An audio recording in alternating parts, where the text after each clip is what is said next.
na hindi niya ako pababayaan, na para bang sinasabi ng Panginoon last Sunday, Father Fidel, bago matapos ang araw na ito, na ikadalawang taong anibersaryo ng unang misa mo ng araw ng linggo sa parokyang ito na wala pang simbahan at kumbento, gusto ko lang ipaalala sa iyo yung naging sagot ko na hindi kita pababayaan.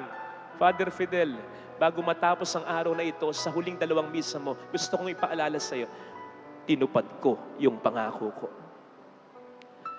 Kung kayo na may sa simbahan, lalo na ako. Kasi alam ko sa isip ko yung pinagdaanan natin para mabuo ito. Walang solicitation, walang raffle, wala tayong nilapitang politiko. Kung meron man nagbigay ng politiko, kusa. Hindi tayo humingi. Pandemic, sa loob ng 1 taon at 2 buwan, naitayo na, aircon pa.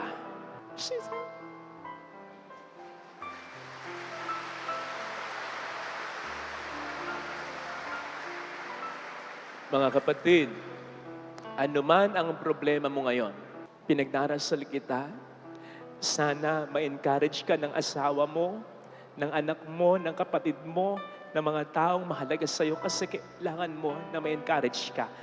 Kailangan mo ng hangin, ng oxygen sa espiritu mo para hindi ka mag-give up. Kaya lang, kung hindi mo makuha sa kanila, for some reasons, huwag kang mawawala ng pag-asa. Kasi may option pa. In fact, yung number 1 option, baka hindi mo pa nakikita. Come to me, all of you who are burdened, and I will give you rest. Ano sabi niya? Gayahin mo si David. Sa 1 Samuel 30 verse 6, walang magbigay ng encouragement sa kanya. Ano ang sabi sa verse na yon?